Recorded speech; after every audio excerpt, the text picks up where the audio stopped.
Hello everyone, क्या हाल चाल आप लोगों के। तो देखिएगा, कुम्भज क्लासेज के डिजिटल प्लेटफॉर्म पर आप सभी का स्वागत और अभिनंदन है। और आज आप सभी को दुर्गाष्टमी की हार्दिक शुभकामनाएं। माँ दुर्गा की कृपा आप सभी पर बनी रहे, ठीक है। और आज का क्या है, सभी संस्थाओं की छुट्टी है तो अपन छुट्टी का यूज़ लेने वाले हैं।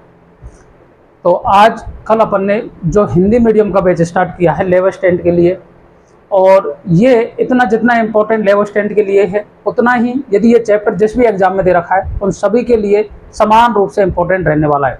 कल लेक्चर नंबर 1 में अपन ने बात कर ली थी कि बिलियन क्या होता है, इसमें सर विलायक क्या होता है, विलय क्या होता है, सामान्य मिश्रण क्या होता है, और बिलियन के प्रकार कितने प्रकार के होते हैं। इन सभी की बातें कल मैंने कर ली थी, और इनसे जो भी क्वेश्चन बन सकते थे उस टाइप के मैंने आपको 4-5 क्वेश्चन भी करवा दिए थे।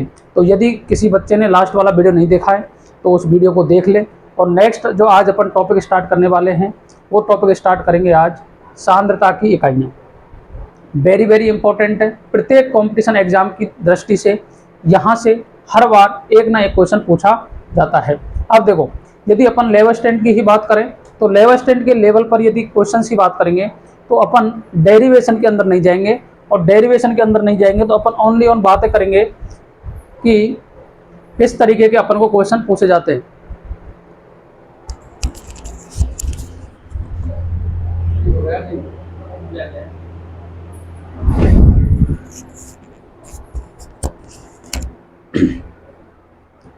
किस तरीके के क्वेश्चन पूछे जाते हैं, ठीक है। तो अब पहला अपन स्टार्ट करते हैं सांद्रता की इकाइयां। टॉपिक डालिएगा और वेरी वेरी इंपॉर्टेंट है ये, हेडिंग डालेंगे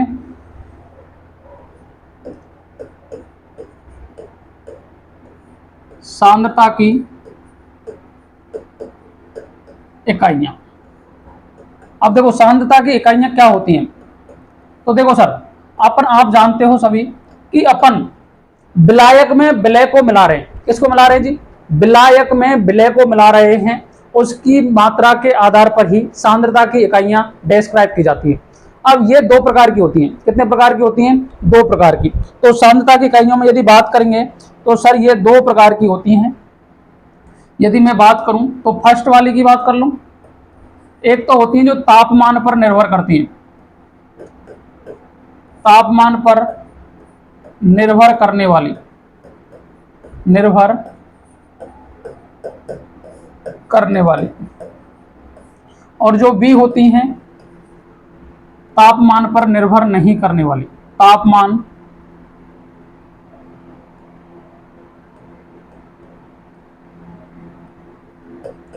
तापमान पर निर्भर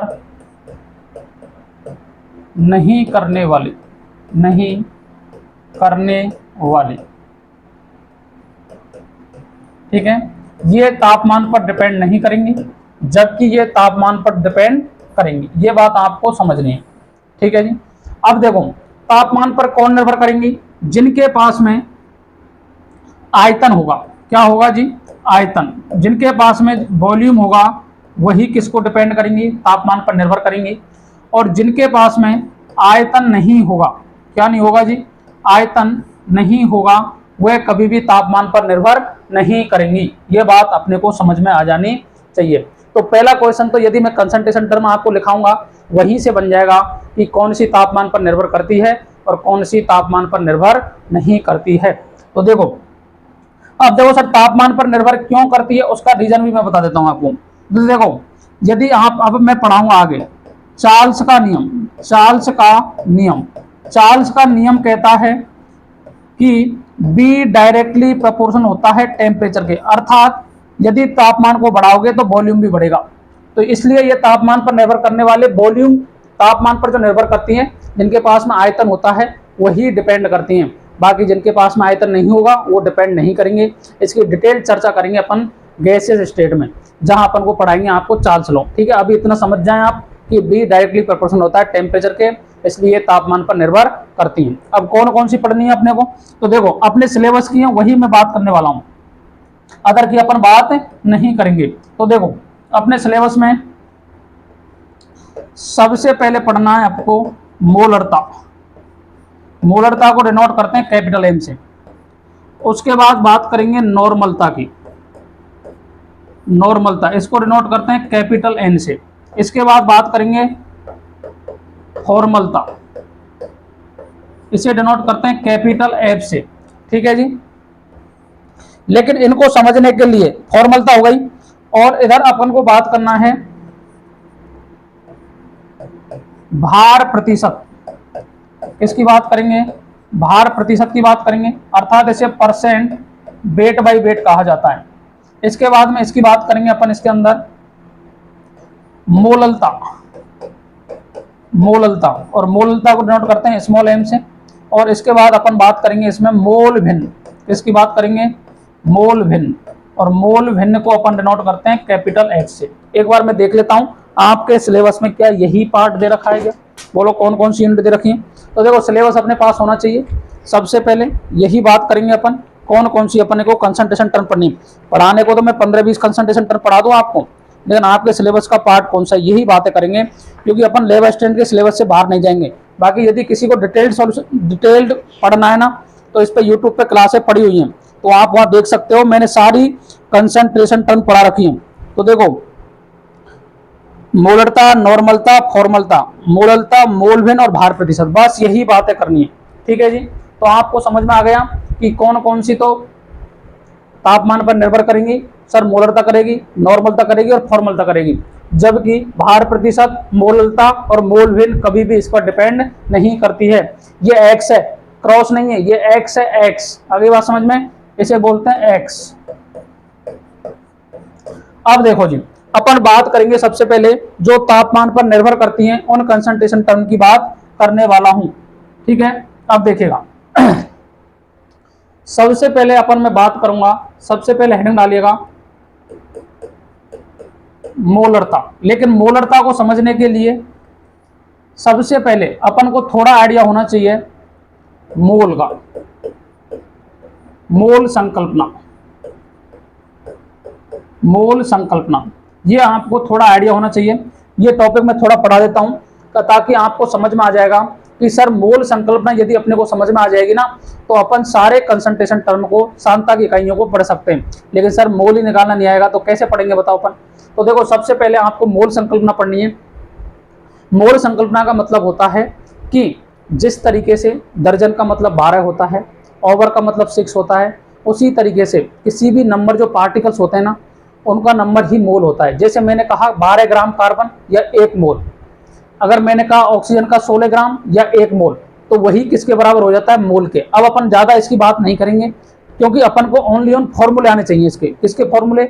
इसके। तो देखो कैसे लिखेंगे अपन इसको। मोल क्या होते हैं? स्मॉल एन बराबर W अपॉन MW, अर्थात आपको दिया गया भार हो, दिया गया भार डिवाइड बाई, और ये ग्राम में होना चाहिए सर, मोलर मास, मोलर द्रव्यमान बोल लो इसको। ठीक है। इसके बाद में दूसरा फॉर्मूला, यदि आपको आयतन दे दे, दिया गया आयतन, दिया गया आयतन डिवाइड बाई 22.4 लीटर, 22.4 लीटर। ठीक है।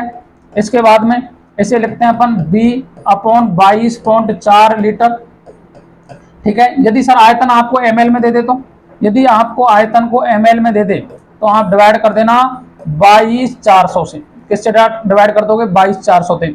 ठीक है। इसके बाद में n का जो नेक्स्ट फॉर्मूला होता है वो होता है कणों की संख्या, कणों की संख्या डिवाइड बाई आवोगाद्रो नंबर, अर्थात Na। तो ये हो गया n अपॉन Na। ठीक है। अब आप जानते हो Na क्या होता है? Na होते हैं पार्टिकल्स। तो Na की जो वैल्यू होती है 1 मोल, 1 मोल होता है 6.023 इंटू 10⁻23 कण के बराबर। किसके बराबर होता है जी? कण के बराबर। अब ये कण कौन कौन हो सकते हैं? इलेक्ट्रॉन हो सकता है, प्रोटॉन हो सकता है, न्यूट्रॉन हो सकता है, या कोई भी और पार्टिकल हो सकते हैं। इलेक्ट्रॉन, प्रोटॉन, न्यूट्रॉन, या और क्या हो सकते हैं बताओ? इलेक्ट्रॉन, प्रोटॉन, न्यूट्रॉन ही हो सकते हैं। इसके अलावा यदि आपको कुछ भी पूछेगा तो ये अपन बात कर लेंगे कि ये किसके बराबर होते हैं? 1 मोल के। तो आपको क्या समझ में आया मोल संकल्पना में? यदि दिया गया भार हो उसका मोलर द्रव्यमान पता हो अपने को, दिया गया आयतन हो उसको 22.4 से डिवाइड कर देंगे, और कणों की संख्या हो उसको Na से डिवाइड कर देंगे। जिस तरीके से ये फॉर्मूले अलग अलग होते हैं, इस तरीके से ये आपस में भी क्या होते हैं जी, बराबर होते हैं। आगे बात समझ में? अब देखो नेक्स्ट बात करेंगे, जिस तरीके से फॉर्मूले अलग अलग होते हैं इस तरीके से आपस में भी बराबर होते हैं। तो देखो W upon MW equal to B upon 22.4 equal to N upon Na। ठीक है, इस तरीके से आप इनको क्या कर लोगे, इक्वल कर लोगे। यदि सर आपको कणों की संख्या पूछ ले या किसी की भी संख्या पूछ ले, तो आप देखो जैसे आपको पूछ ले कणों की संख्या, कणों की संख्या काफी बार क्वेश्चन आते हैं, कणों की संख्या पूछे तो सबसे पहले तो सर आप मोल निकालोगे। क्या निकालोगे? मोल निकालोगे।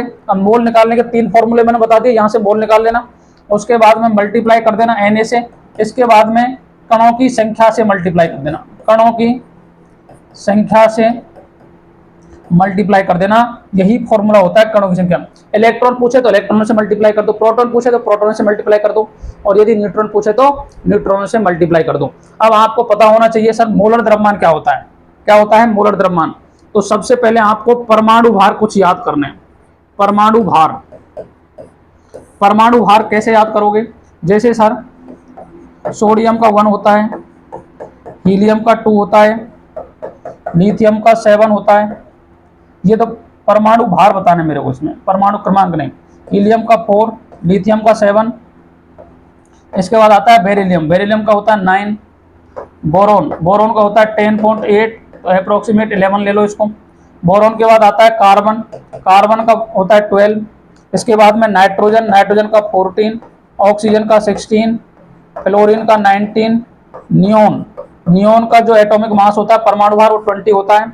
इसके बाद में सोडियम, सोडियम का 23, मैग्नीशियम का 24, एल्यूमिनियम का 27, सिलिकॉन का 28, फास्फोरस का 31, सल्फर का 32, ये 31 है 32। इसके बाद में सल्फर के बाद कौन आता है?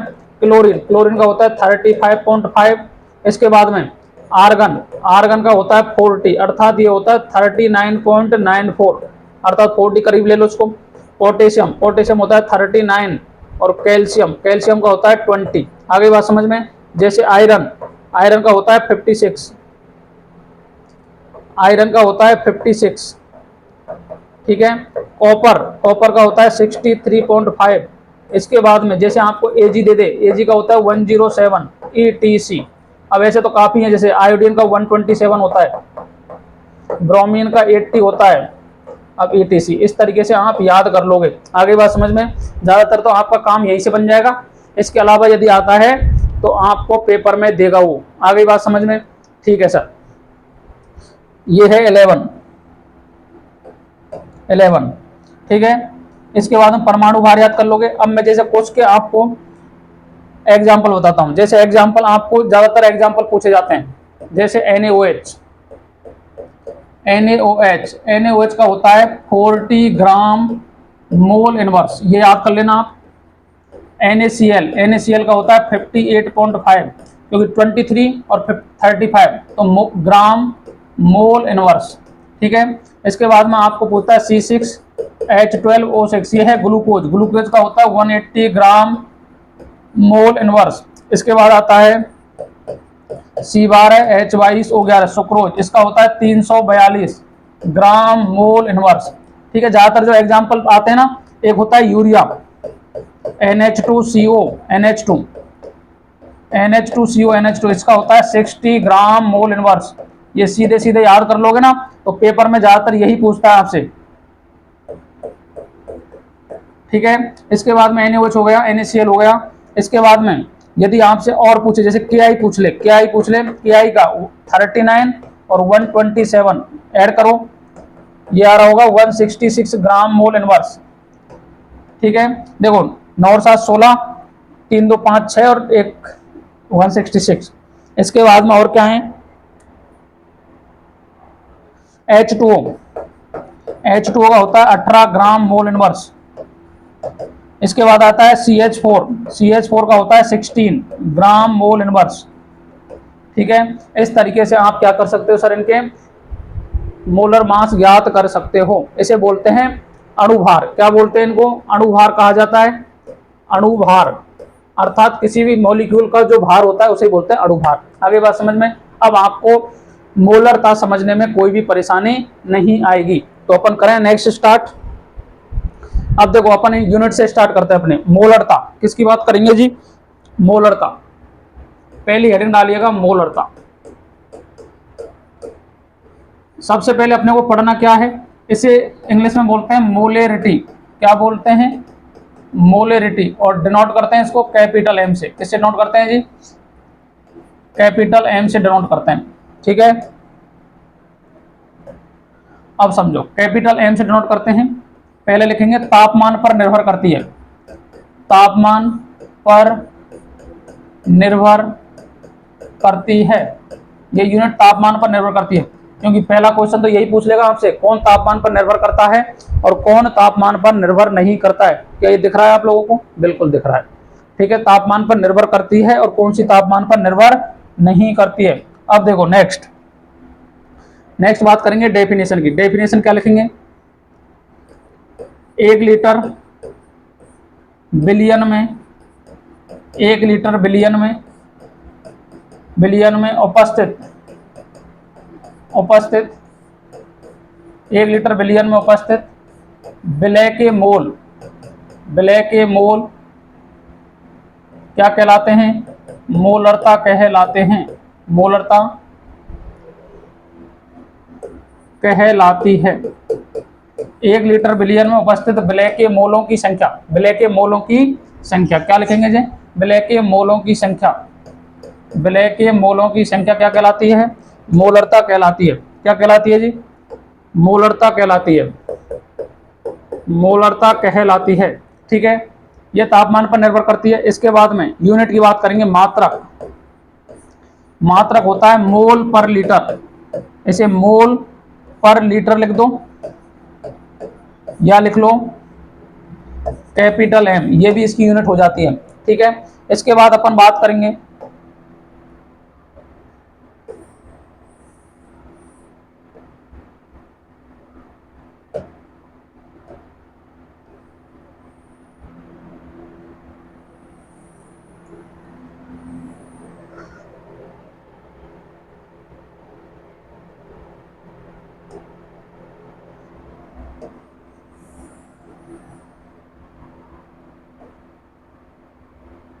ये हो गया मात्रक। अब बात करेंगे फॉर्मूले की।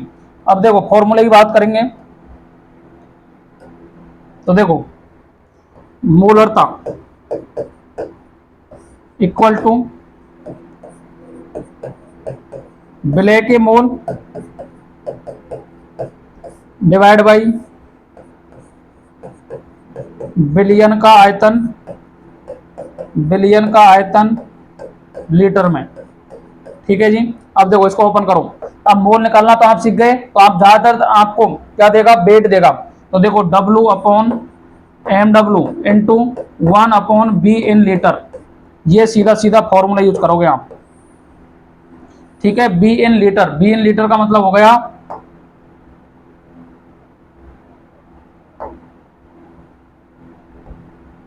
लीटर में आंसर। यदि लीटर में वॉल्यूम दे रखा है तो ये फॉर्मूला यूज करोगे। इसके बाद में सेकंड याद कर लेना आप। सेकंड क्या याद करोगे? यदि बिलियन का आयतन ml में दे रखा हो, मिलीलीटर में दे रखा हो, तो कौन सा फॉर्मूला यूज करना है? Capital M equal to W/mW into 1000 divide by B in ml। ये सीधा सीधा याद कर लोगे, क्योंकि देखो काफी बार समझ में नहीं आता अपन को 1000 कब लगाना है और 1000 कब नहीं लगाना है। तो इसलिए याद रख लेना सीधा सीधा कब लगाना है और कब नहीं लगाना। अब देखो जी, यूनिट की बात हो गई, सब कुछ हो गई। अब बात करेंगे अपन यहाँ क्या क्या है ये। तो देखो यहाँ जो कैपिटल एम है बच्चों, कैपिटल एम है मोलरता। क्या है? मोलरता है। इसके बाद में W, स्मॉल w है, W है विलय का भार।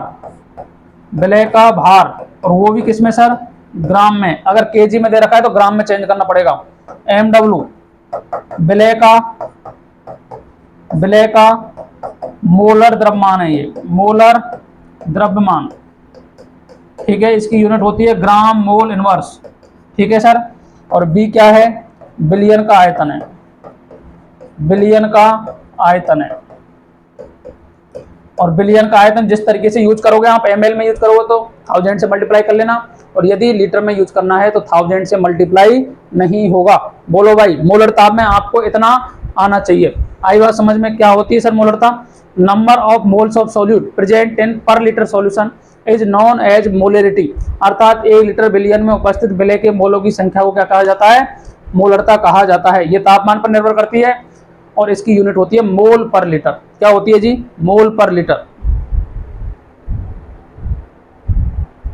आगे बात समझ में। अब नेक्स्ट अपन बात करेंगे इसके क्वेश्चंस किस तरीके से पूछे जाते हैं, क्योंकि साथ के साथ में क्वेश्चन कर लेते हैं ताकि आपको समझ में आ जाए कि किस तरीके के क्वेश्चन पूछे जाते हैं। तो क्वेश्चन लिखिएगा 5 ग्राम NaOH, 5 ग्राम NaOH, 5 ग्राम NaOH 450, 5 ग्राम NaOH 450 ml बिलियन में घुला हुआ है। क्या हुआ है, घुला हुआ है, घुला हुआ है, घुला हुआ है। Billion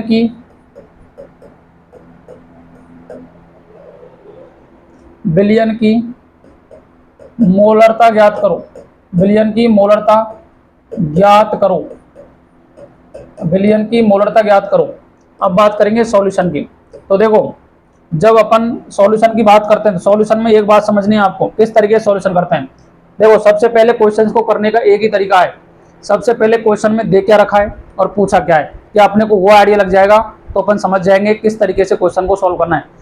5 gram NaOH dissolve in 450 ml of solution, calculate its molarity. क्या फाइंड करनी है जी, इसकी मोलरिटी फाइंड करनी है। तो किस तरीके से फाइंड करोगे बताओ, क्या क्या दे रखा है आपको। देखो 5 ग्राम NaOH, सबसे पहले अंडरलाइन कर लो, 5 ग्राम NaOH है, ठीक है जी। 450 ml बिलियन है जी, ये बिलियन कर लो, ठीक है। और क्या ज्ञात करनी है, बिलियन की क्या ज्ञात करनी है, बिलियन की मोलरता ज्ञात करनी है। क्या ज्ञात करनी है जी, मोलरता। ये आपको पॉइंट जैसे पेपर में आए तो इस तरीके से आपको सॉल्व करना है। अब देखो, ये क्लासरूम में अपन पढ़ रहे हैं तो मैं यहाँ आपको पूरी अप्रोच बता के चलूंगा किस तरीके से अपन को इनको पढ़ना है, लेकिन जब पेपर में सॉल्व करोगे तो वहां सीधा सीधा आपको इसको सॉल्व करना है। देखो क्या दे रखा है जी, विलय का भार क्या दे रखा है, विलय का भार दे रखा है 5 ग्राम, 5 ग्राम दे रखा है जी। फिर विलय का मोलर द्रव्यमान, मोलर द्रव्यमान, मोलर द्रव्यमान का मतलब NaOH का मोलर मास ज्ञात करना है आपको। कितना दे रखा है जी, अब मैंने आपको अभी बताया है। तो देखो, Na का होता है 23, ऑक्सीजन का होता है 16, हाइड्रोजन का होता है 1, ऐड करोगे 40 ग्राम मोल इनवर्स, इसकी यूनिट आ जाएगी। इसके बाद में बिलियन का आयतन दे रखा है आपको, बिलियन का आयतन कितना दे रखा है जी, बिलियन का आयतन दे रखा है 450 ml। क्या दे रखा है, 450 ml। अब मैंने आपको क्या बताया जी कि यदि बिलियन का आयतन ml में दे रखा हो, क्या दे रखा हो जी, बिलियन का आयतन किस में दे रखा हो, बोलो भाई।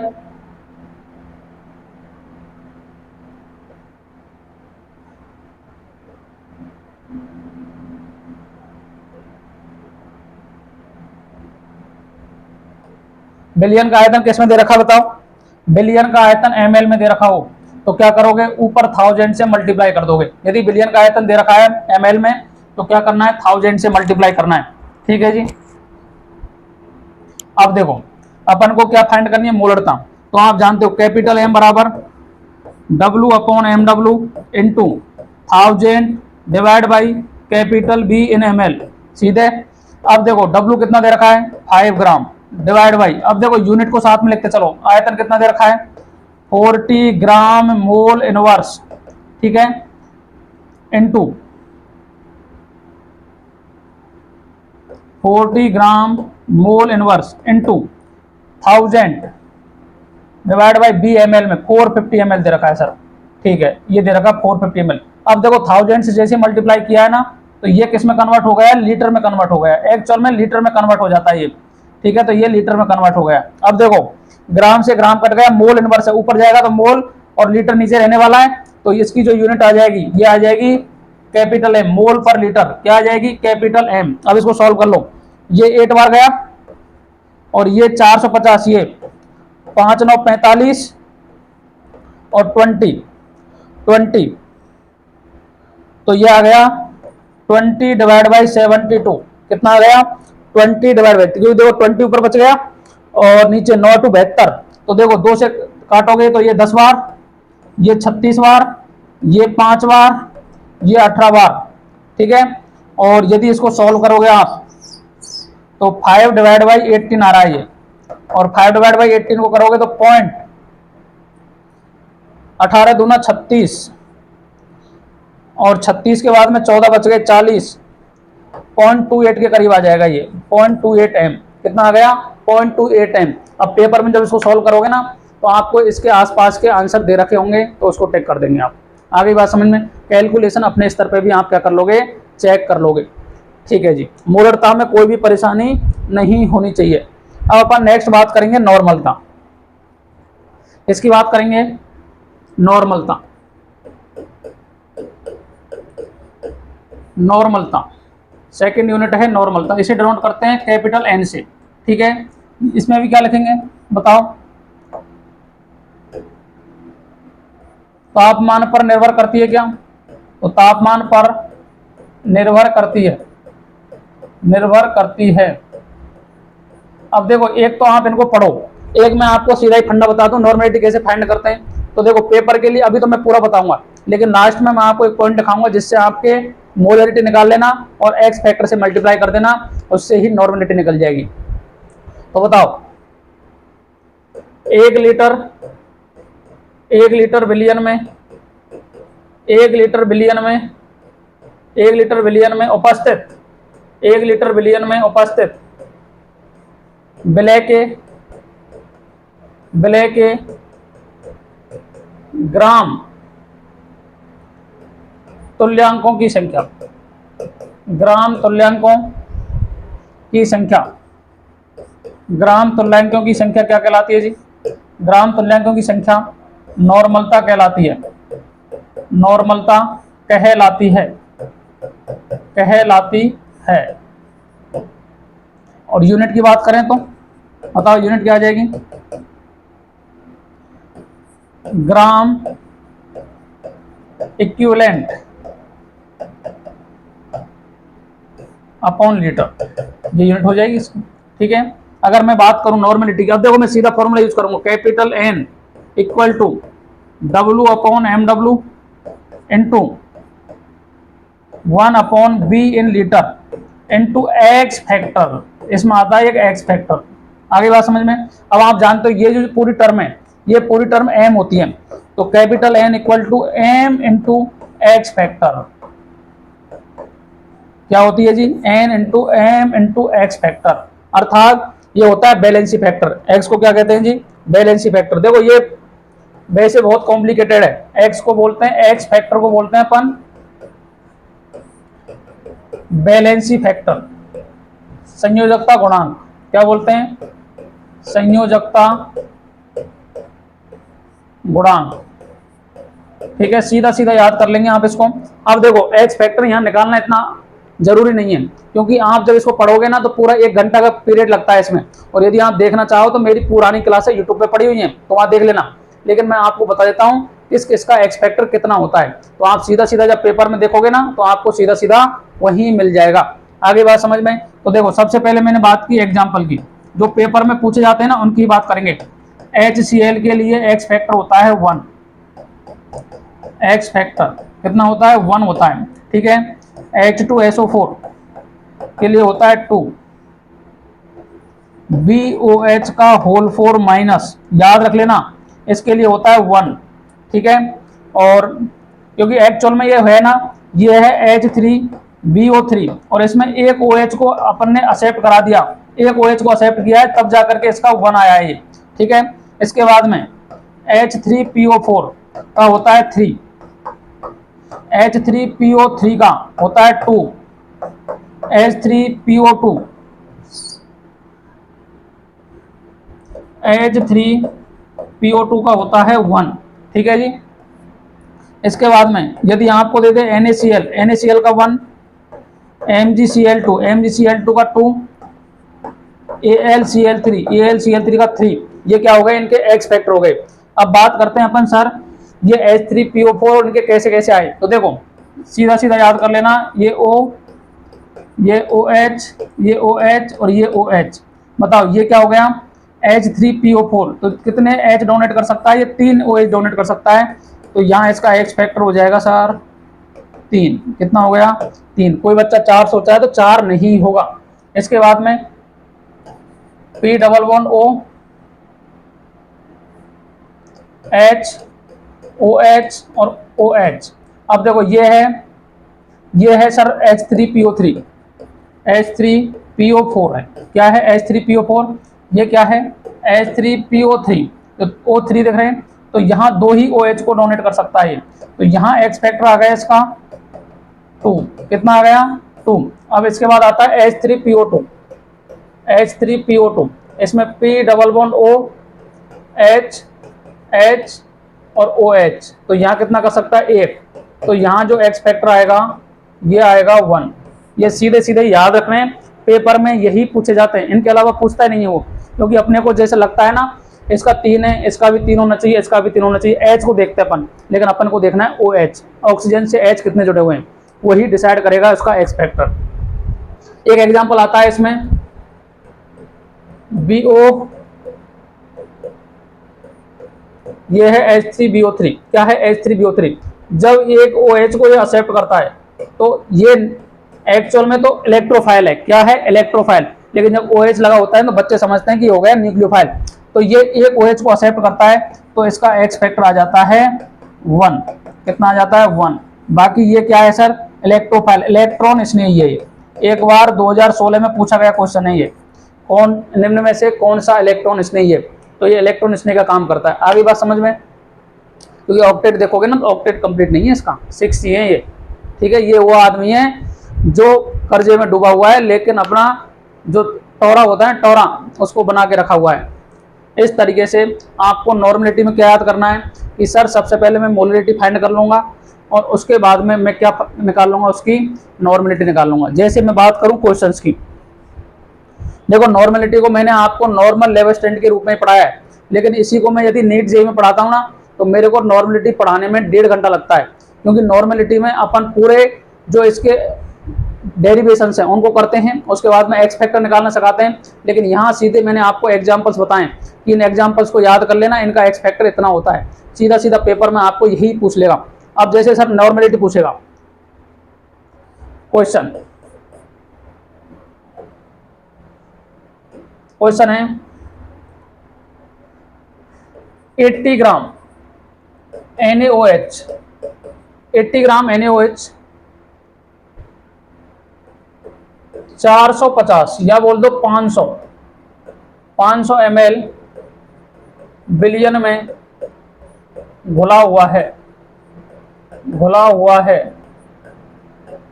इस बिलियन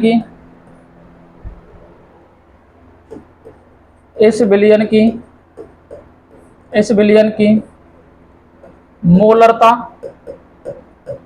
कॉमा नॉर्मलता ज्ञात करो, ऐसे पूछ सकता है आपको। तो देखो कोई आंसर सॉल्यूशन कैसे करेंगे इसका, सॉल्यूशन समझो। सॉल्यूशन क्या कह रहा है सर, अपने को पूछा है एक तो मोलरता फाइंड करनी है और एक फाइंड करनी है नॉर्मलता। तो क्या क्या दे रखा है आपको, 80 ग्राम NaOH। तो देखो विलय का भार अर्थात W दे रखा है 80 ग्राम। ठीक है, MW कितना दे रखा है 40 ग्राम मोल इनवर्स, ये मैंने आपको अभी बताया था। B कितना दे रखा है, B दे रखा है सर 500 ml। कितना दे रखा है 500 ml। सबसे पहले कैपिटल M फाइंड करना है, W/MW into 1000 divide by BN ml, ये फाइंड कर लोगे। बोलो भाई W कितना दे रखा है 80 divide by 40 into 1000 divide by 500, ये आ गया। अब देखो ये 2 बार कट गया और ये भी 2 बार, तो ये आ गया 4m। कितना आ गया आंसर 4m, इसका क्या आ जाता है जी आंसर आ जाता है। बोलो भाई 4m आंसर आ गया। लेकिन सर मेरे को ये तो पूछिए मोलरिटी, अब मेरे को पूछिए नॉर्मेलिटी। क्या पूछिए जी नॉर्मेलिटी, तो मैंने आपको बस सीधा तरीका बता रखा है, मोलरिटी फाइंड कर लो और उसमें क्या करोगे capital N equal to capital M into X factor, X factor. तो देखो अब कैसे निकालना है ये एक्स फैक्टर, M कितना दे रखा है, अब सीधा सीधा M निकाल लो, या तो यहां से M निकाल लो या फिर ऐसे ही निकलेगा ये। तो 4 into X factor NaOH, NaOH कितने में टूटता है, तो देखो NaOH को तोड़ोगे ना तो Na plus plus OH minus, तो इसकी जो एसिडिटी है वो 1 है, क्योंकि एक OH को डोनेट कर रहा है, ये एक OH को डोनेट करता है, तो इसकी एसिडिटी क्या हो जाएगी 1, तो इसका एक्स फैक्टर आ गया 1। कितना आ जाएगा जी 1, तो ये आ गया 1। तो बताओ 4n, इसकी जो यूनिट क्या आ जाएगी 4n। आगे बात समझ में। तो आपको पूछेगा जब एक्स फैक्टर का मान 1 होता है ना, एक्स फैक्टर का मान 1 होता है तो नॉर्मेलिटी बराबर हो जाती है मोलरिटी की। अब सर इसकी जगह यहां NaOH की जगह दे देता वो H3PO4 दे देता, तो आपको कितने से मल्टीप्लाई करना होता 3 से। किससे मल्टीप्लाई करते 3 से। यदि आपको दे देता H3PO3 तो यहाँ 2 से मल्टीप्लाई करना होता, और यदि दे देता H3PO2 तो यहाँ 1 से मल्टीप्लाई करना होता, क्योंकि ये एक्स फैक्टर इनके एक्स फैक्टर से मल्टीप्लाई करते हैं। यदि यहाँ H3PO4 होता, क्या होता H3PO4 होता तो 12n हो जाती है, 4 × 12। यदि सर ये होता H3PO3 होता तो ये 8m हो जाती 8n, और यदि ये होता H3PO2 तो ये हो जाता 4n। क्या ये बात समझे आप। तो क्या करना है आपको, सबसे अच्छा कॉन्सेप्ट तो इसमें मोलरिटी है, मोलरिटी समझ जाओ और मोलरिटी का सीधा मल्टीप्लाई कर दो उसके एक्स फैक्टर से। अब एक्स फैक्टर क्या है सीधा सीधा इसकी पूरी क्लास पड़ी हुई है, लेकिन मैंने आपको जितने भी एग्जांपल्स लिखाए ना उनके यदि आप सीधे सीधे एक्स फैक्टर याद कर लोगे तो पेपर में यही पूछे जाते हैं, इससे ज्यादा क्वेश्चन नहीं आते हैं इनमें, क्योंकि जो इनका लेवल है ना RSSMB का वही लेवल है कि 3-4 एग्जाम्पल इन्होंने पकड़ रखे हैं, उनको ही घुमा घुमा के देते हैं, क्योंकि वो एक्सेप्शन है। क्या है जी एक्सेप्शन। बोलो भाई बोलो।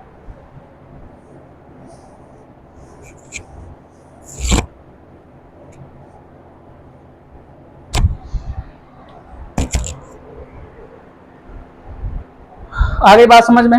नेक्स्ट बात करेंगे अपन फॉर्मलता की। थर्ड है फॉर्मलता, और इसे बोलते हैं formality. Formality formality capital F से नोट करते हैं। अब देखो फॉर्मेलिटी में क्या लिखते हैं अपन,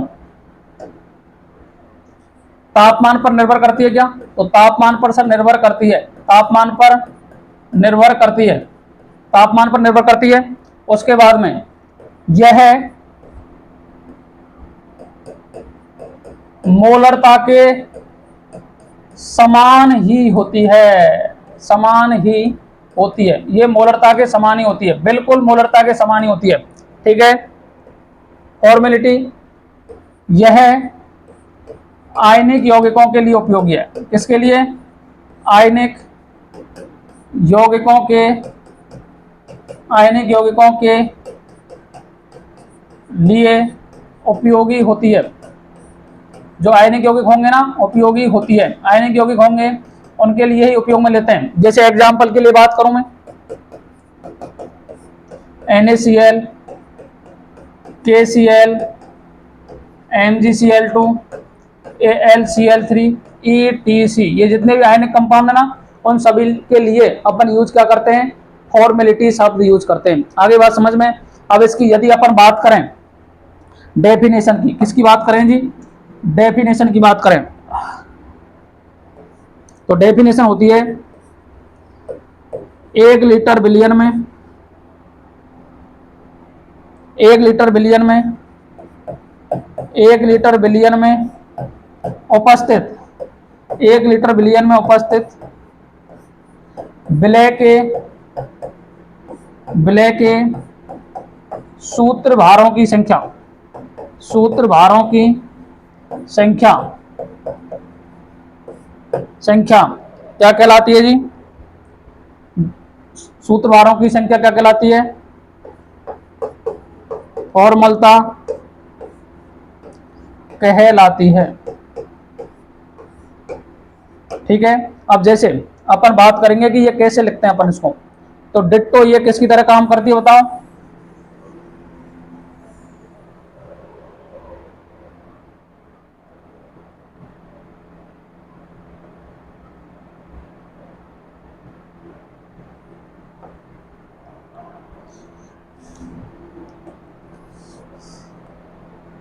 डिट्टो मोलरिटी के बराबर है, तो कैपिटल एम क्या लिखेंगे बताओ?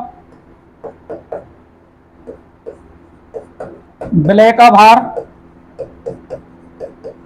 डिवाइड बाई विलय का सूत्रभार, सूत्रभार को बोलते हैं फॉर्मूला मास, फॉर्मूला मास। अब यह सीधा लिखते हैं इसको, देखो कैपिटल एम बराबर, वैसे तो इसकी जो डेफिनेशन होती है वो रहती है कैपिटल एफ इक्वल टू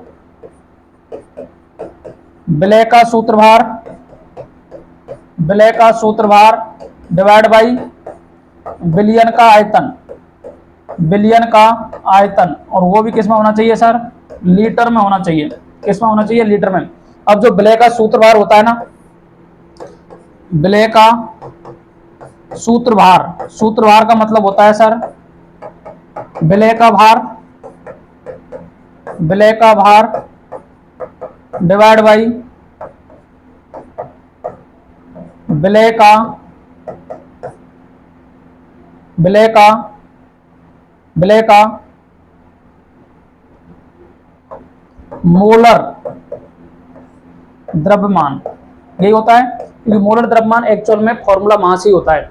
तो ये किसके तरह यूज हो जाएगा? तो कैपिटल एफ इक्वल टू विलय का भार, अर्थात सीधा ही लिख देता हूं। अब देखो capital F equal to W upon M W into 1000 divide by capital B in M L. ठीक है, और ये इक्वल किसके आ रहा है बताओ? ये यूनिट पूरी क्या होती है? एम, तो एफ इक्वल टू एम। बस याद रख लेना, ये आयनिक यौगिकों के लिए उपयोगी है। किसके लिए? आयनिक यौगिकों के लिए उपयोगी, वैसे मैंने लिखा दिया अभी, यौगिकों के लिए उपयोगी, के लिए उपयोगी होती है। ठीक है जी, अब देखो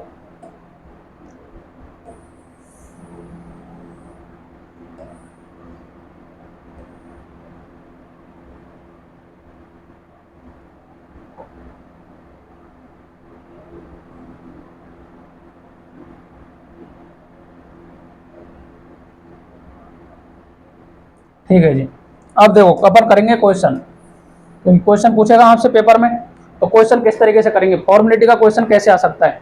तो देखो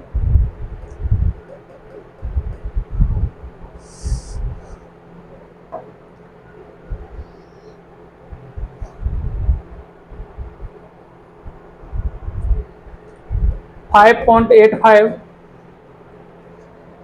ग्राम NaCl, 5.85 ग्राम NaCl 500 ml पानी में घुलनशील है, घुलनशील है, तो इस विलयन की, तो इस विलयन की फॉर्मलता ज्ञात करो।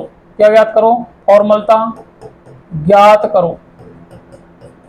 ठीक है, अब बात करेंगे सॉल्यूशन की।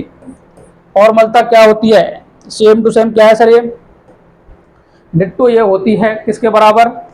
मोलरता के बराबर, लेकिन ये यूज किसके लिए होती है? आयनिक कंपाउंड के लिए यूज होती है। तो देखो कैसे लिखेंगे बताओ? W अपने को दे रहा है 5.85 ग्राम, MW अब NaCl का एटॉमिक मास होता है 58.5। कैसे निकाला सर? 23 तो होता है सोडियम का और 35.5 होता है सर क्लोरीन का, तो ऐड कर लेना, ये हो जाएगा ग्राम मोल इनवर्स में। ठीक है, कैपिटल बी कितना दे रखा है? 500 ml। अब मैंने कहा ये आयनिक कंपाउंड के लिए यूज होती है और बराबर होती है मोलरिटी के, तो capital M equal to W upon M W into 1000 divide by B in ml, क्योंकि ml में दे रखा है। तो W कितना दे रखा है बच्चों? 5.85 और 58.5 इंटू 1000 डिवाइड बाई 500, ये आएगा। अब देखो करो सॉल्व इसको। मैंने यहां से पॉइंट हटाया तो 2 जीरो लगेंगे नीचे, यहां से हटाया तो 1 जीरो लगेगा। तो देखो 2 जीरो और 1 कट गया तो 1 जीरो आ गया, ये 10 बार कट गया बोलो, और ये 2 बार कट गया तो ये आ गया 2/10। क्या आ गया? ये आ गया 2/10, और 2/10 को बोलते हैं 0.2f। क्या आ गया? 0.2f। आगे बात समझ में? इस तरीके के क्वेश्चन आपको मोलरिटी से, नॉर्मेलिटी से और फॉर्मेलिटी से पूछ सकता है। अब देखो अपन ने किस किस की बात कर ली है बताओ। देखो अपन ने मोलरिटी पढ़ ली है, नॉर्मेलिटी पढ़ ली है और फॉर्मेलिटी पढ़ ली है। अब अपन बात करेंगे भार प्रतिशत की, मोललता की और मोल फ्रैक्शन की। चलो जी,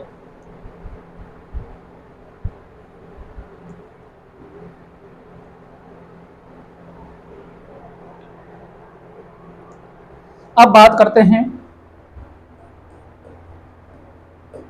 भार प्रतिशत। इसकी बात करते हैं भार प्रतिशत, इसे इंग्लिश में बोलते हैं मास परसेंट। मास परसेंट डिनोट करते हैं capital W by capital W। इससे डिनोट करते हैं percent, capital W by capital W से डिनोट करते हैं। अब देखो अगर बात करें मास परसेंट क्या होता है तो समझो। अगर बात करें तो पहले क्या लिखेंगे? तापमान पर निर्भर करता है क्या? तो नहीं करता सर। तो क्या लिखेंगे? तापमान पर निर्भर नहीं करता है, निर्भर नहीं करता है, तापमान पर निर्भर नहीं करता है। दूसरा क्या होता है जी भार परसेंट? तो लिखेंगे 100 ग्राम बिलियन में, 100 ग्राम बिलियन में उपस्थित, 100 ग्राम बिलियन में उपस्थित विलय का भार, विलय का भार क्या कहलाता है जी? भार प्रतिशत कहलाता है, भार प्रतिशत कहलाता है, भार प्रतिशत, भार प्रतिशत कहलाता है। आगे बात समझ में? अगर बात करें फॉर्मूले की तो capital W by capital small w by capital W equal to विलय का भार ग्राम में अपॉन बिलियन का भार। अब देखो काफी बार पेपर में गलती करते हैं, तो इसलिए गलती से बचने के लिए विलय का भार प्लस विलायक का भार, ये चीजें भूल जाते हो आप, विलायक का भार और इनटू कर लेना 100।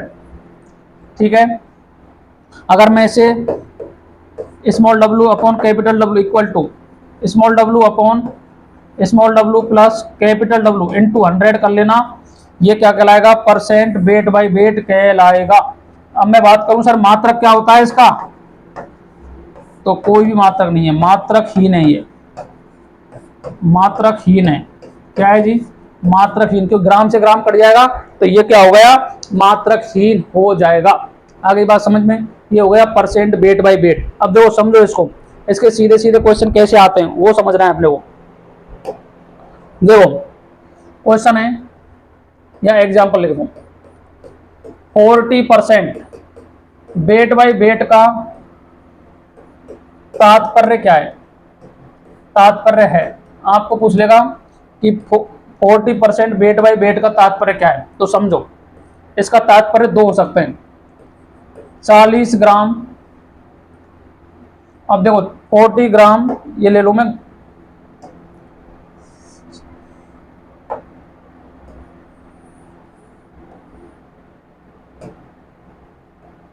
मैं ले लूँ यहाँ NaCl।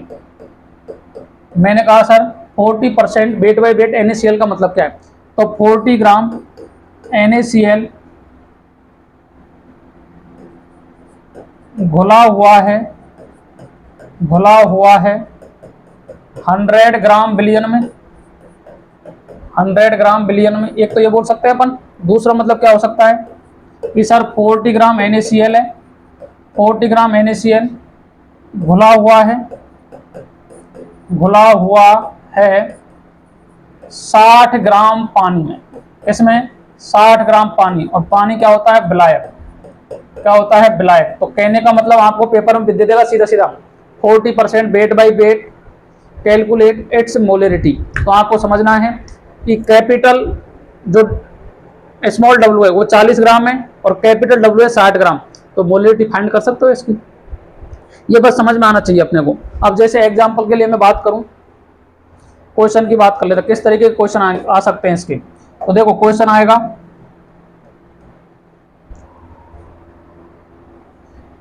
60 ग्राम या बोलो 40 ग्राम यूरिया, 40 ग्राम यूरिया 60 ग्राम बोलो, क्योंकि वाटर की डेंसिटी 1 होती है। 60 ग्राम पानी में घुला हुआ है बिलियन का परसेंट वेट बाई वेट, या भार भार प्रतिशत ज्ञात करो।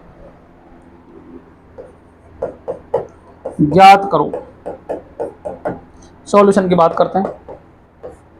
सॉल्यूशन की बात करेंगे तो देखो स्मॉल डब्ल्यू कितना दे रखा है 40 ग्राम, कैपिटल डब्ल्यू कितना दे रखा है 60 ग्राम। ठीक है, क्या फाइंड करना है, परसेंट वेट बाई वेट, क्या करना है, फाइंड करना है। तो देखो small W upon small W plus capital W into 100 कर लेना। स्मॉल डब्ल्यू कितना है 40 डिवाइड बाई 40 प्लस 60 इंटू 100, 100 से 100 कट जाएगा, तो ये आ गया 40% वेट बाई वेट। ये आंसर आ गया 40% वेट बाई वेट। आ गई बात समझ में, बोलो भाई।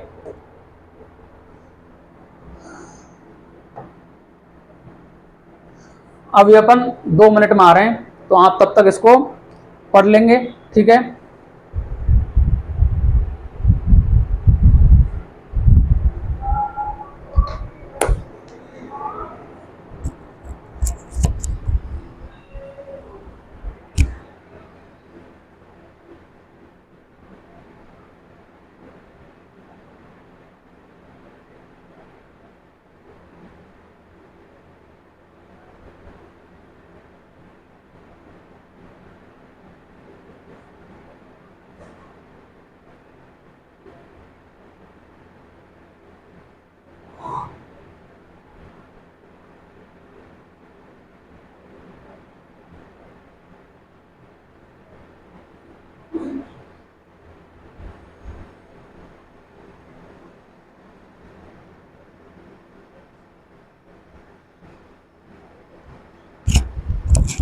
चलो जी करें स्टार्ट। नेक्स्ट अपन ने लास्ट में क्या पढ़ा है, परसेंट वेट बाई वेट। अब जो नेक्स्ट कंसंट्रेशन टर्म पढ़नी है अपने को, वो पढ़नी है मोललता। किसकी बात करेंगे जी, मोललता की बात करेंगे।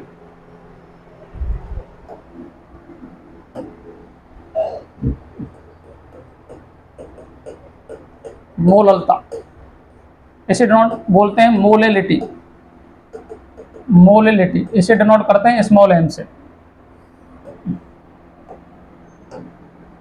क्या तापमान पर निर्भर करती है क्या ये, बोलो भाई।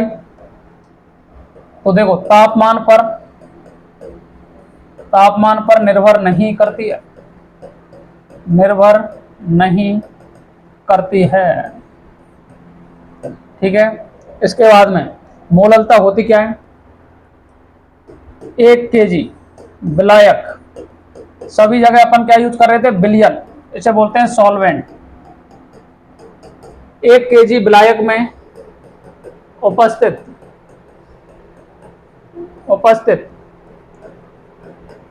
विलय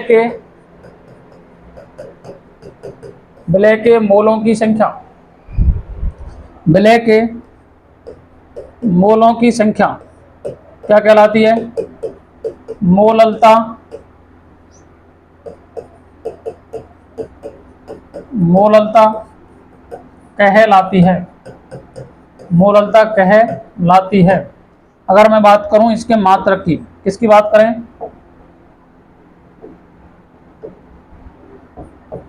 मात्रक की। इसके मात्रक की बात करें तो मात्रक होता है मोल पर केजी। क्या होता है? मोल पर केजी। इसके बाद बात करें अपन इसके डिनोट की कर रहे हैं, स्मॉल एम इक्वल टू विलय के मोल डिवाइड बाई विलायक का भार। विलायक का भार केजी में। किस में आना चाहिए? केजी में। अब देखो इसको आप जानते हो मोल निकालना, तो मैंने सिखा दिया आपको। Small M equal to W upon M W into 1 upon capital W in KG. ये फॉर्मूला यूज करोगे आप। यदि ये आप लिखोगे विलायक का भार, विलायक का भार यदि आपको दे रखा हो ग्राम में, ग्राम में दे रखा हो, दे रखा हो, ग्राम में दे रखा हो, तो क्या यूज करोगे? Small M equal to W upon M W into 1000 divide by capital W in gram. आ गई बात समझ में? इस तरीके से आप ये फॉर्मूला क्या कर लोगे जी? यूज कर लोगे। आ गई बात समझ में? किसी को कोई परेशानी समस्या हो तो बताओ। इतना किस में पढ़ना है अपने को? मोलिलिटी में। ये फॉर्मूले याद होने चाहिए आपको, सीधे सीधे फॉर्मूले। चलो क्वेश्चन कैसा आएगा ये बात कर लेते हैं। क्वेश्चन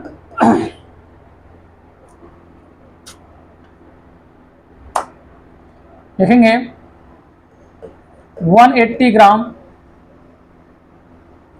ग्लूकोज, 180 ग्राम ग्लूकोज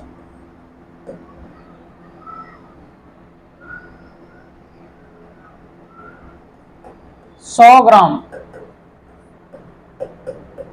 पानी में, इसको कर लो 90,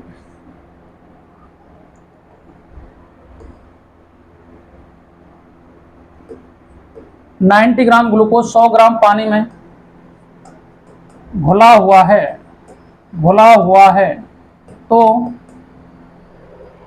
इस विलयन की, इस विलयन की मोललता ज्ञात करो। मोललता ज्ञात करो। बताओ कैसे करोगे? आप जानते हो, बताओ भाई। सॉल्यूशन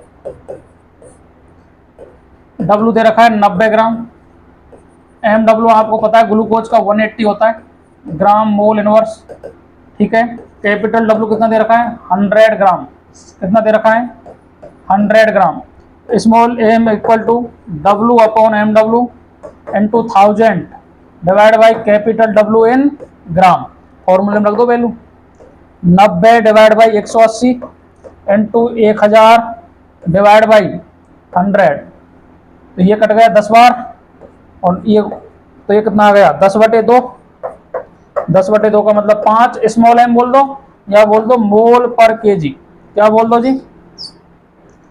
स्मॉल एम बराबर, ये देखो 90 और ये 10, तो 10/2, तो स्मॉल एम बराबर आ गया 5 स्मॉल एम, या बोल सकते हो 5 मोल पर केजी। क्या बोल सकते हो? मोल पर केजी।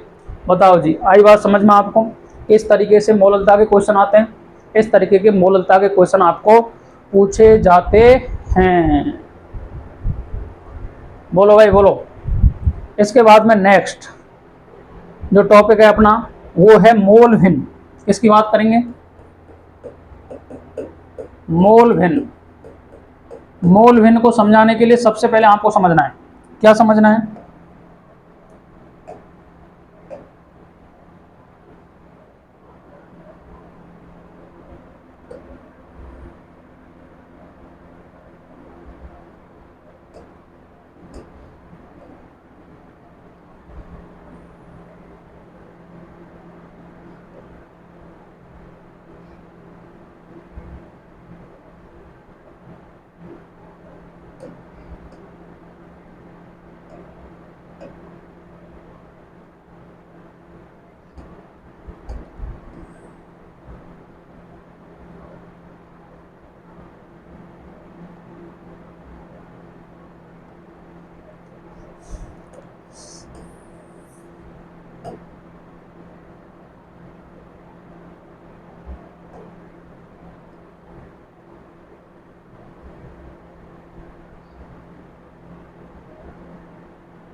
देखो ये डायग्राम आपको दिख रहे होंगे, आई होप ये डायग्राम आपको क्लियर दिख रहे होंगे।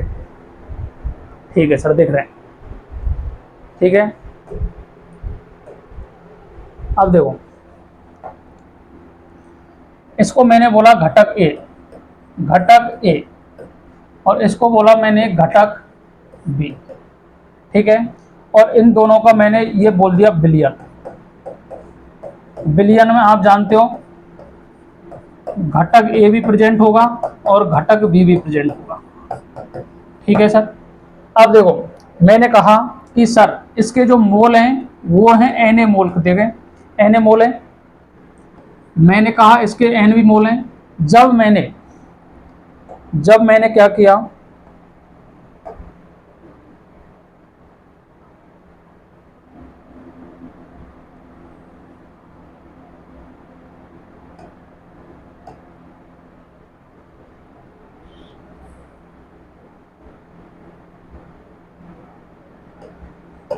जब मैंने दोनों को मिक्स करके इसमें डाल दिया, किसमें डाल दिया जी, इसमें डाल दिया, तो बताओ यहां मोल कितने होंगे,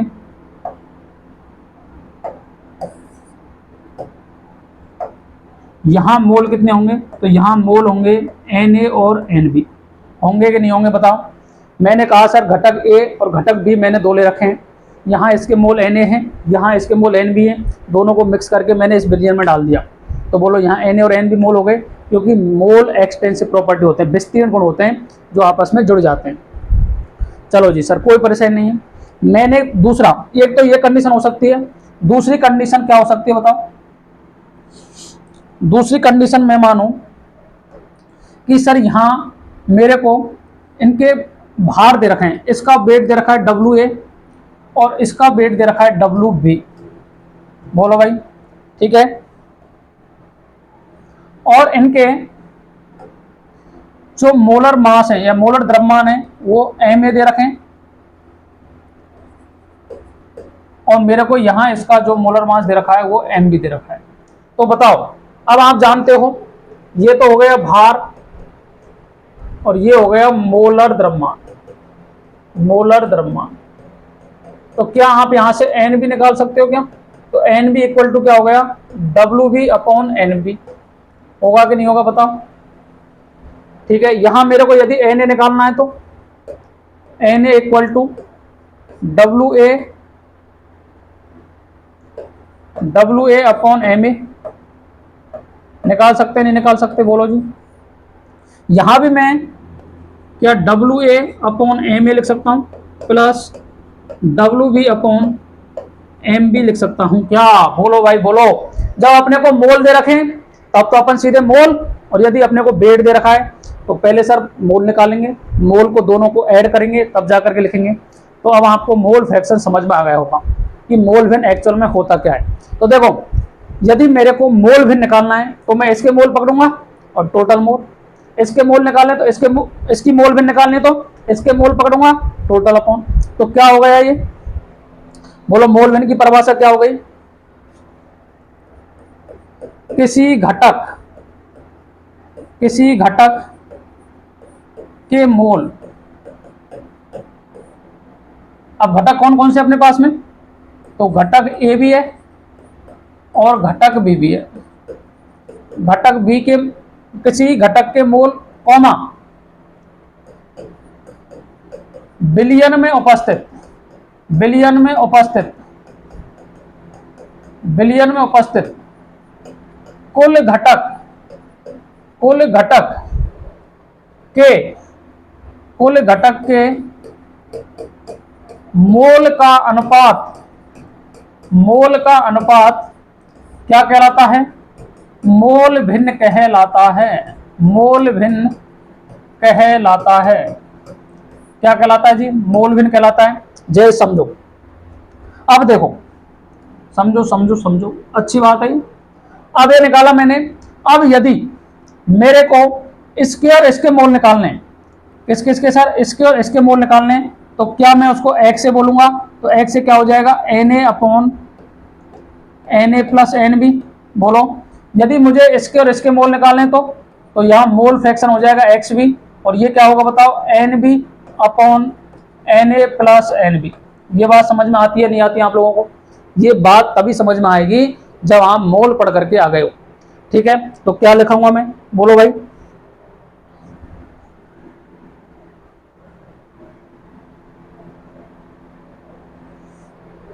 देखो, अगर मेरे को मोल भिन्न निकालनी है, मोल भिन्न घटक ए की निकालनी है, घटक ए के लिए, घटक ए के लिए तो क्या निकालूंगा बताओ? एक्स ए अपॉन घटक ए के मोल अपॉन कुल मोल, कुल मोल। ठीक है,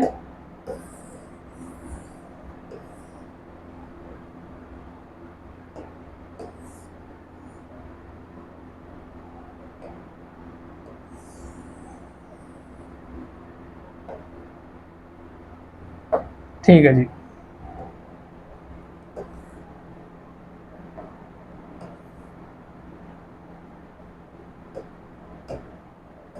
अब देखो,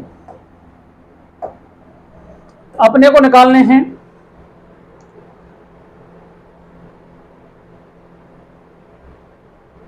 मोल भिन्न, मोल भिन्न घटक बी के लिए, घटक बी के लिए, घटक बी के लिए भी क्या निकालनी है? मोल भिन्न निकालनी है। तो कैसे निकालूंगा बताओ? एक्स बी इक्वल टू घटक बी के मोल डिवाइड बाई कुल मोल, कुल मोल। तो बताओ एक्स बी क्या आ गया? X B equal to N B divide by N A plus N B. यदि मेरे को ये तो दे रखे हो मोल, क्या दे रखे हो? मोल दे रखे हो, तब ये फॉर्मूला यूज करोगे। यदि मेरे को भार दे दे, क्या दे दे? भार दे दे, तो देखो भार दे देगा तो कौन सा फॉर्मूला यूज करेंगे अपन? W B upon M B upon W A upon M A plus W B upon M B. ये फॉर्मूला यूज करना पड़ेगा यदि अपने को क्या दे दे? भार दे देगा। ठीक है, अब मेरे को निकालने हैं एक्स से, एक्स से निकालना है तो बताओ N A upon N A plus N B. ठीक है जी, यदि ये तो है जब मोल दे दे अपने को, क्या दे दे? मोल दे दे, लेकिन वो तो मोल नहीं देगा सर, अपने को तो दे देगा भार। क्या दे देगा? भार दे दे। यदि भार दे देगा तो कैसे निकालोगे? तो देखो X A equal to W A upon M A upon W A upon M A plus W B upon M B. ये फॉर्मूला आप क्या कर लोगे? यूज कर लोगे मोल के। आगे बात समझ में? यहां तक किसी कोई परेशानी? अब अपने को समझना है कि सर एक्स ए प्लस एक्स बी बराबर होता है 1 के। इसके बराबर होता है 1 के। कैसे आता है बताओ? N A upon N A plus N B plus N B upon N A plus N B. अब देखो यदि इसका एलसीएम लूंगा मैं तो ये आ गया N A plus N B और ये भी आ जाएगा N B plus N A. अब दोनों को काट दो तो ये किसके बराबर आ रहा है? 1 के बराबर। इसलिए आता है एन एक्स ए प्लस एक्स बी बराबर 1। ये याद रखना है। ठीक है, अब याद रखना है एक्स ए होता है 1 माइनस एक्स बी के और एक्स बी इक्वल होता है 1 माइनस एक्स ए के। ये बात मैं आगे यूज करने वाला हूँ राउल्ट्स लॉ में, जब मैं आपको बताऊंगा नहीं है क्योंकि मैंने अभी बता दिया है। इसके बाद बात करेंगे सिर्फ मात्रक क्या होता है। तो मात्रक होता है यूनिटलेस, इसे बोलते हैं मात्रक विहीन। मात्रक विहीन, कोई भी यूनिट नहीं होती है ये। तापमान पर भी निर्भर नहीं करता है, तापमान पर निर्भर नहीं करता है। आगे बात समझ में? इस तरीके से अपन को क्या करना है जी? मोल भिन्न भी इस तरीके से अपने को आना चाहिए। अब मैं बात करता हूं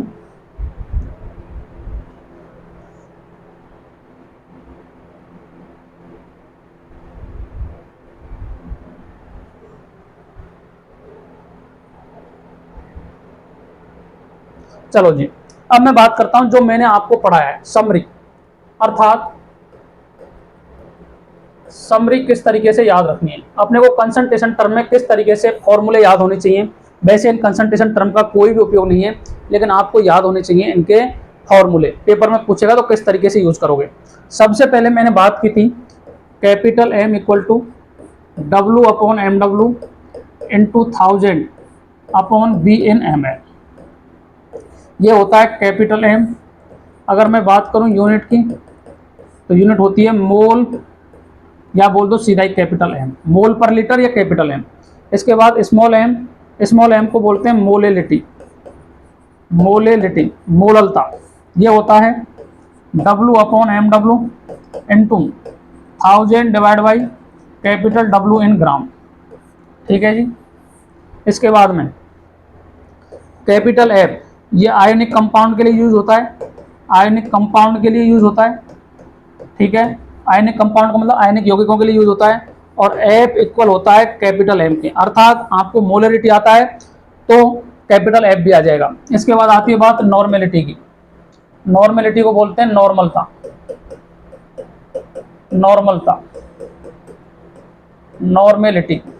नॉर्मेलिटी होता है capital M into X factor, ठीक है।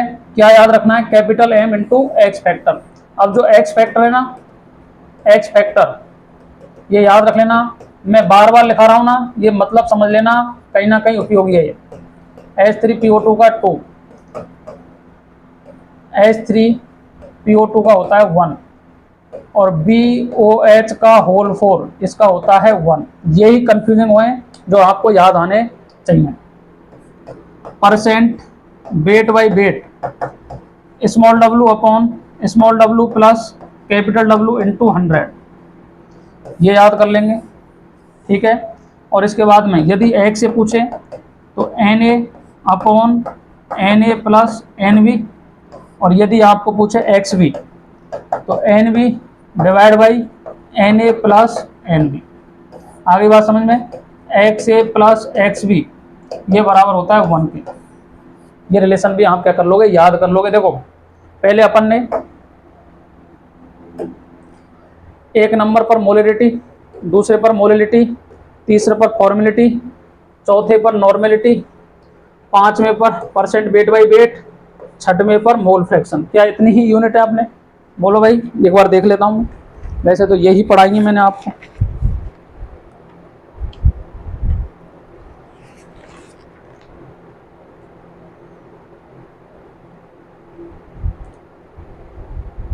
ठीक है जी, इतनी ही आपको क्या पढ़नी है, कंसंट्रेशन टर्म पढ़नी है। लेकिन अब मैं आपको एक और लास्ट जो टॉपिक है वो पढ़ाने वाला हूं, क्योंकि वहां से सीधा सीधा क्वेश्चन आपको पूछा जाता है। तो देखेंगे बात, अपन नेक्स्ट टॉपिक की बात करेंगे। नेक्स्ट टॉपिक है अति महत्वपूर्ण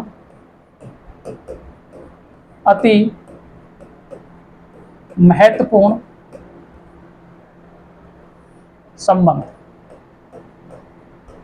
अति महत्वपूर्ण संबंध, जहां से क्वेश्चन हर बार प्रत्येक कंपटीशन एग्जाम में पूछा जाता है। पहला क्वेश्चन है, पहला है परसेंट वेट बाई वेट व कैपिटल एम, अर्थात मोलेरिटी में संबंध क्या है। मोलेरिटी में संबंध क्या है?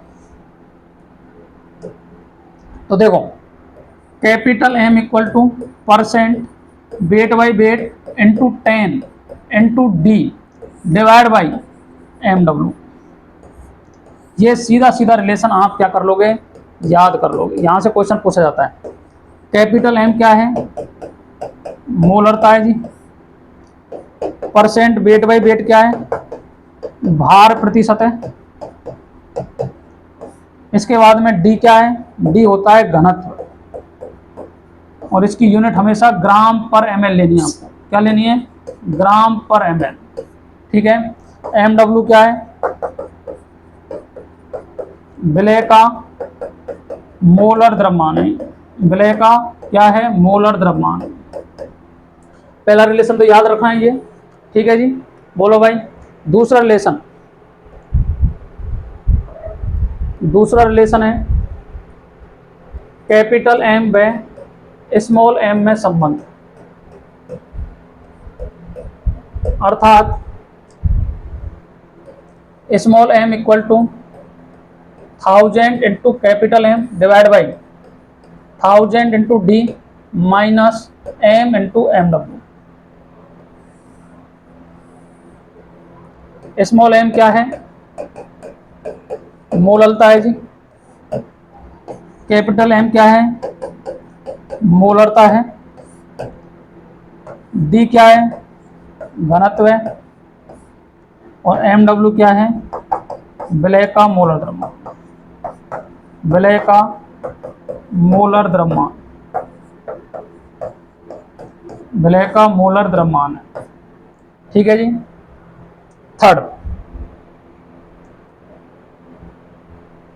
थर्ड है मोललता व मोल भिन्न में संबंध। मोल भिन्न में संबंध।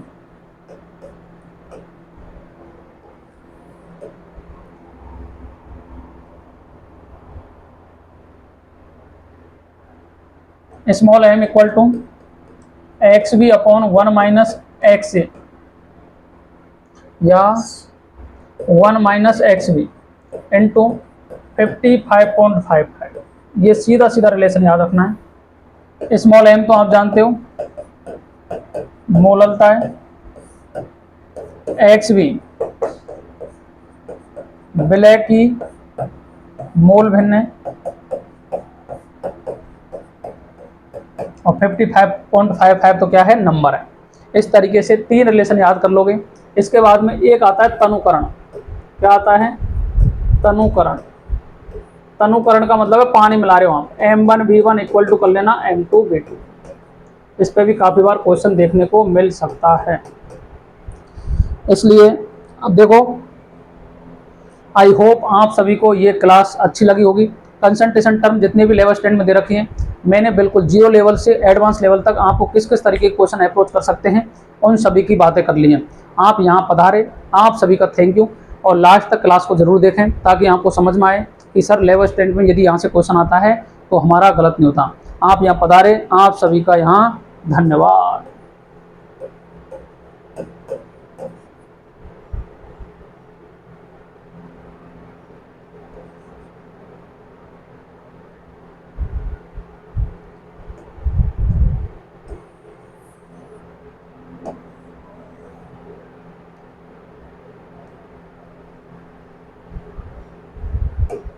ठीक है, आप सभी का धन्यवाद। ठीक है।